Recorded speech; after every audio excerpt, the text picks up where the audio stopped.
C'est ce qui m'a amené à manière donc à la fois inadmissible, tuer des animaux, les problèmes donc sanitaires et les problèmes financiers, donc de financement de. Ça a été une longue évolution. J'ai créé l'association en 2012, ce qui m'a amené, comme je vous l'ai déjà expliqué, à m'intéresser à la source du problème. La source du problème, c'est l'islam, bien entendu. Vous le savez, on est obligé de s'intéresser à la cause d'une maladie, ce qui la provoque.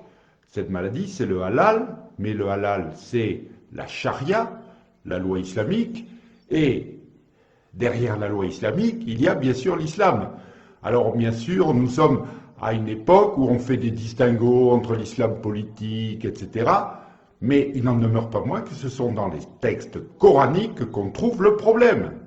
Alors, je lis beaucoup sur le sujet, j'essaie quand même d'étayer mon raisonnement, je ne parle pas par islamophobie, mais par raison. Vous savez d'ailleurs que ce concept d'islamophobie a été créé par les mouvements salafistes musulmans pour empêcher toute critique de l'islam et de ses pratiques, alors que nous sommes parfaitement en droit, et je suis parfaitement en droit et je me sens tout à fait droit dans mes bottes quand je critique l'islam et le halal. Alors, au cours de mes lectures, j'ai trouvé donc un grand intellectuel connu mondialement qui s'appelle Jacques Ellul. Jacques Ellul est décédé en 1994. Donc vous voyez, au siècle dernier, ça fait quand même donc déjà du temps. Et ce monsieur était sociologue, historien du droit, philosophe et théologien, protestant. Et il se trouve qu'il a écrit des choses extrêmement intéressantes sur l'islam. D'ailleurs, un passage pour vous faire une idée. Et surtout, donc ce qui est frappant, ce qui m'a frappé dans le passage que je vais vous lire, c'est que s'il écrivait maintenant cela, il serait, je pense, traîné devant les tribunaux parce qu'il serait considéré comme islamophobe et raciste. Alors, tenez-vous bien, je vais vous lire ce qu'il écrivait dans Ce que je crois en 1987. L'islam est certainement la plus grave menace que l'Europe ait connue depuis les grandes invasions du 7e au 10e siècle. Mais quand je considère la France bien plus qu'une incapacité à répondre à un défi, je rencontre une sorte de volonté suicidaire. Dans sa tête pensante, la France est prête à accueillir ce qui va l'anéantir.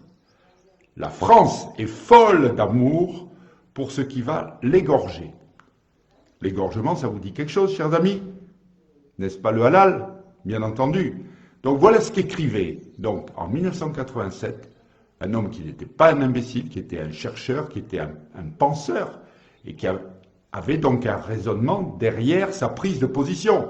Parce qu'à l'heure actuelle, il n'y a plus aucune logique. Vous voyez que ma modeste personne, qui ambitionne d'être uniquement un lanceur d'alerte, s'appuie sur des fondements qui sont solides. Nous sommes en danger de mort, chers amis. L'islam est un danger de mort pour notre pays, pour notre civilisation et peut-être pour nos petites personnes. Voilà ce que je voulais vous dire. Jacques Ellul tirait la sonnette d'alarme et moi personnellement, je sonne le tocsin. Voilà, chers amis, je vous souhaite